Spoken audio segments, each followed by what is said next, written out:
Peace to the guys and earth. Rod tapping in once again on behalf of the sacred tree.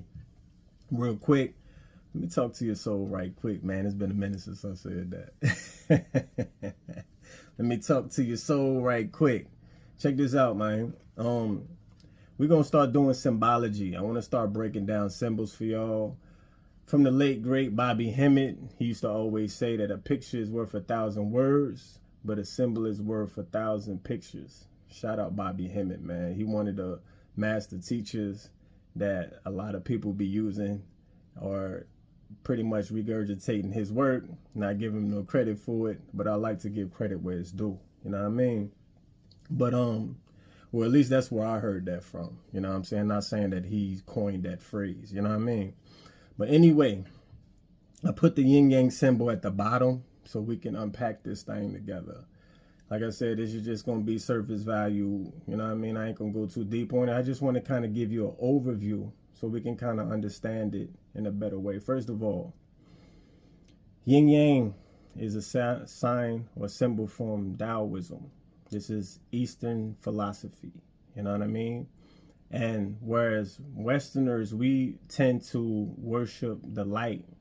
God is all light. And then that dark side is usually evil. And we have to understand that what we're looking at is polarities. We're looking at the yin, which is the dark side. That's the feminine principle. And if you can see, as you can see, there's a white light in the darkness. And then you have the white side, which represents masculine. You know what I mean? The masculine principle. And then it has the black dot. And keep in mind that that's something that's always spinning as well. You know what I mean? So it's always in motion. So it's talking about circumstantial. There's so many ways you can look at it as far as polarities. You look at love, hate. You look at hot, cold. There's just so many interpretations. But we have to understand that it's two sides of the same coin. You know what I mean? Even in Western thought, they say that the Most High or God created what we call Lucifer or Satan. That he was once an angel at first. You know what I mean? So obviously he serves a purpose. Now my whole thing is when you start worshiping either extreme, think about it. We worship the light. That's an extreme. You know what I mean? Especially if we just look at the dark, it's just all bad. Especially if we're calling that the feminine principle, and that's the negative polarity, and we're just calling it evil for the sake of calling it evil because we don't know what's in the dark. You know what I mean? But anyways, I want to highlight this symbol to show you as far as how polarity, how we need to approach it. So if we was to put it on the scale of hot and cold, so let's say the darkness is cold and the white side or the light side is hot. It's like you can't go too hot and you can't go too cold. It's really about being warm in the middle. It's about harmonizing the both sides. You know what I'm saying? If you notice, even when it comes to night and day, each time, whether it be night or day, has its time allotted to it so it can do what it do.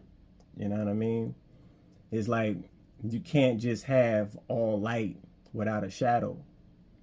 So we have to start understanding that there are things called shadow work. There are things called the dark night of the soul. These are places where sometimes you have to go in life to find a new light. That's where that white light come in that darkness. You know what I mean? And as long as you're learning from either a negative or a positive situation, it's positive. You know what I mean? Because even the so-called devil is here to teach you something. Is what you would call a necessary evil. Because a lot of people, we come out of squalor. Like I came from the hood, so I came from like what would be considered bad places, the ghetto. You know what I mean?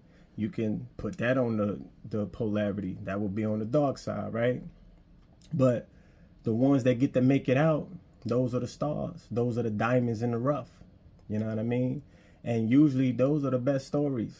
the ones that actually been through a rough time and came out of that struggle. And that's how you get those new lights. You know what I mean? When you go get it out the mud. So when you're looking at the darkness, it's not necessarily just all evil. You know what I mean? Like I said, that's westernized thought. It's a way that they've taught you how to think, that you always just have to turn to the light, turn to the light. Now, I'm not saying you should be worshiping either side. I'm just showing you the alchemy of this thing. It's about the middle path. Because even in Taoism, the Tao means the way. So in Eastern philosophy, they want to highlight the idea of balance and harmonizing the darkness and the light. So it's not a matter of shaming one side or pinning one side against the other, which in Westernized thought, that's what we do with duality, don't we? Look at the Bloods and the Crips. Look at Republican, Democrat. It always has to be a choice. And a lot of the times we're picking between two evils. Like, and let's just call a spade, right? It's like, I can see if one side was at least good, they got us to reduce to a point now where we're just picking the lesser of two evils. You know what I mean? And one is trying to represent the so-called light when we know, especially in politics, that both sides is crooked, right?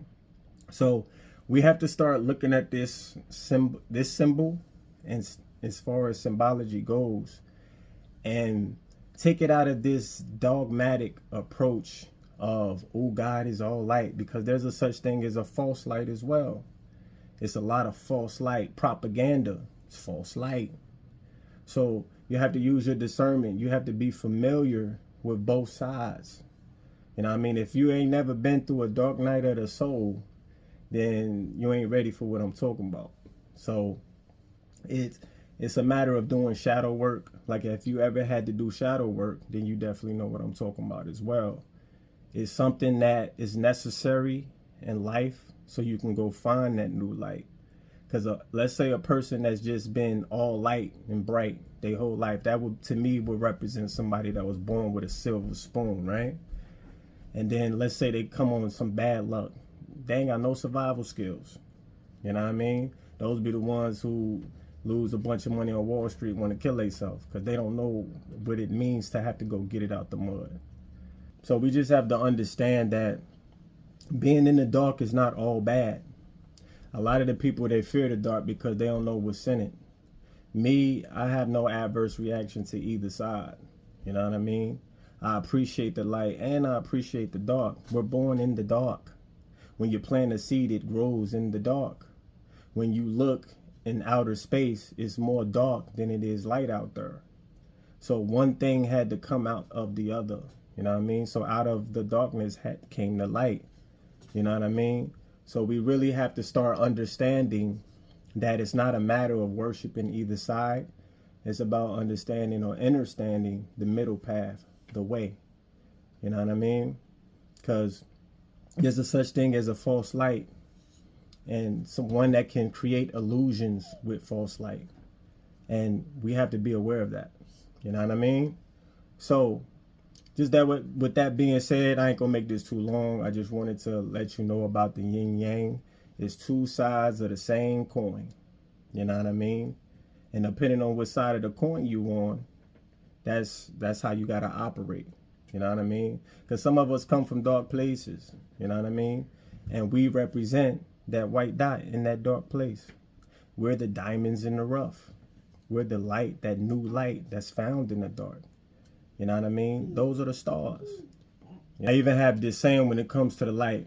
I always tell my people, it's like, when I was coming up, you got to keep a little evil in your back pocket, especially when you're out there in them streets. You can't just be a happy-go-lucky, shiny-looking motherfucker. You know what I'm saying? Bright-eyed, bushy tail. You know what I mean? So that's how you got to move when you out in the streets and when you out and about. You know what I mean? You got to keep a little evil in your back pocket because we live in a wicked world. You know what I mean? And then when you realize your circumstance and you know that you're not in this hostile environment anymore, you can kind of ease up. So anyways, that was just a quick breakdown of yin-yang. and polarities and finding harmony and balance in the light and the dark.